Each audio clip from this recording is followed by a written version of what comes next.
Good actors know that what communicates more than words is behaviour. Behaviour.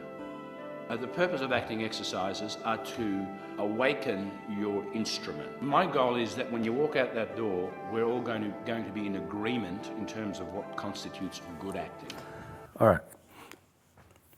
When you go home tonight or tomorrow and people say to you, what did you do last night, Wednesday night? Don't tell them you went to an acting class. Tell them you went to a class where they teach you how to listen and to be with another human being. Of course, it's an acting class, right? But just you'll get the gist of this. So you're going to learn here to listen to another person. You might say, well, I can do that. I already do that. Well, it's still different when there's a camera playing on you and there's 30 crew and or there's an audience of 2 people or 200 people or 1,000 people. As soon as you put an observer, your faculties for listening, touching, smelling, all those things get kind of quashed because we're being, so we don't really, we're kind of, there's a camera there, there's an audience there. So you have to learn while being observed, in this case with your fellow classmates. There will be exercises which will start, actually tonight I'll demonstrate some and we'll do some stuff, but simple, that's nothing to be nervous about. You're going to learn how to basically listen to another person, but in a deep way. We listen not just with our ears, of course we do, but more so, as you probably know, with our eyes, don't we? Because words lie most of the time anyway. So what people say often isn't what they mean. We do that in life, right? What really communicates is behaviour. Me doing this and doing this. You know, thinking about what you're thinking about now, so that communicates something. What communicates is behaviour. Words come later. This is an acting class, of course, but it's a class where you're going to learn to listen and to be with another person. You're going to learn to be present, very important word, to be in the moment. You've heard this if you've read some training, you've done acting, read acting books and done some classes. Experience. Whereas Stella Adler, who's another great teacher, and other people, and Sanford Meisner, believed the imagination was where to work from, and I really believe that now. I didn't, but now I do. The imagination is everything, but you need a body. Thank God you've got a body, right? And we're going to work with this body. And we still do these exercises that we do. I do in all the other classes too. They get more involved, but you never stop doing exercises. What are the purpose of acting exercises? For people who know what they're doing, the purpose of acting exercises are to this is your instrument. We have to tune this instrument so that it responds truthfully. It reacts truthfully to what is done to it. Good actors react. Good actors react. Not what's on the page. It doesn't come from the page. It comes from up here. Nathan, could you just come up here a minute? Give me a gentle push. Right. Was that truthful? No. I overacted a little bit to make a point, right?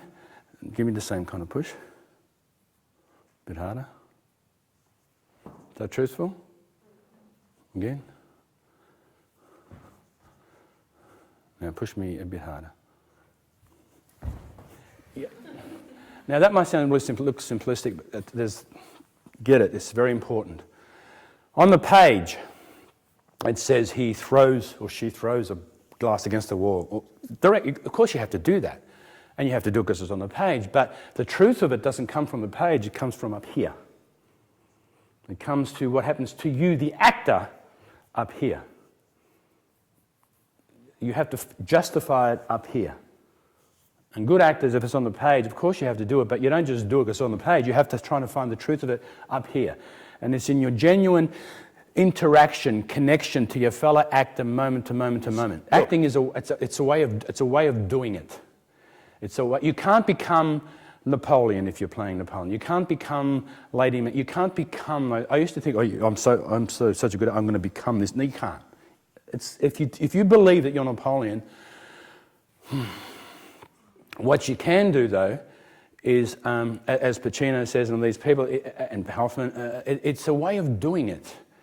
It's a way of doing it. If I do this, Peter, that's who's up here, right? It's me. If I go like this, I'm using this chair.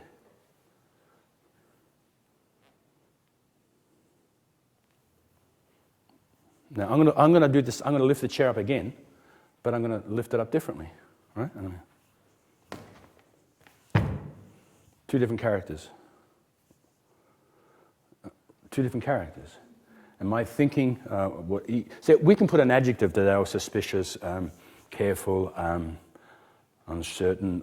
You can put, be careful of words, because words get in the way. The danger is when you do auditions, and auditions are not the best way to find the best actors anyway, but that's just the way it is, you have to. You often get a description of the character, tough, East Coast, or whatever. You get a description, and you go in, and then as an actor, you play that description. You play a quality, you play an attitude, not good. It's dangerous. But auditions, I don't want to get into auditions, that's a different thing. Sometimes you just have to do that in an audition. I'm going off the track a bit. So, acting is doing. The only person who's doing up here is you. It's you. It's Vivian, it's Ryan, it's you doing it.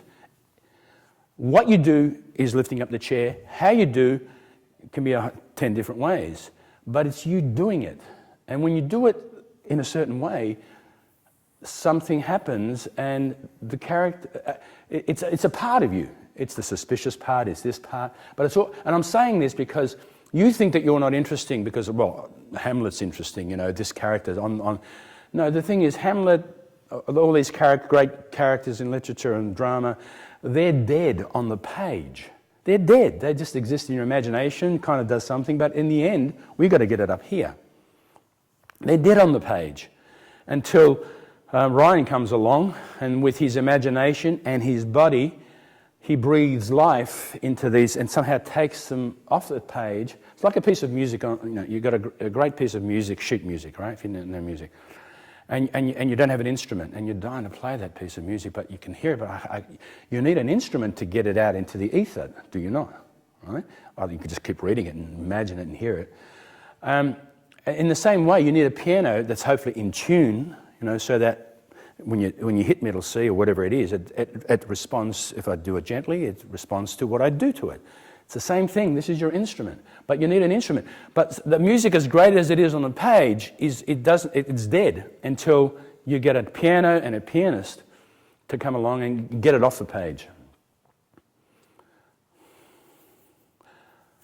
So the play on a piece of paper, the script, as great as, and I love great writing, you can't beat it, but without an actor, it's going to stay on the page. Until you get an actor with a body, an imagination, and it's like we unlock something and we get it out into the ether through our bodies. Yes, is this understanding? But it's you, and you think that, it's about, look, that's something else, this is important.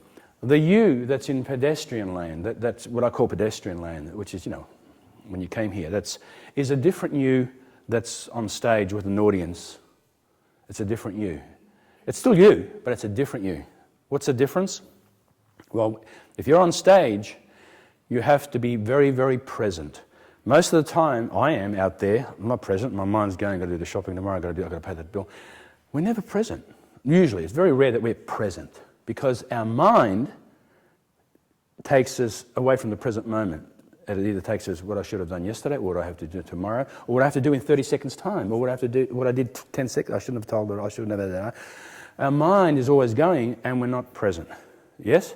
So in pedestrian land, most of the time that's how we, and you have, so that's how it is. But when you come on stage, it's still you, your body, but somehow it's a different you, because we're going to try, and this is what the purpose of these exercises is to help you get out of your mind, into your body, and become present. That said, can you understand? Therefore, the Anne that's outside and the Anne that's on stage, if she's a good actor, it's a different Anne.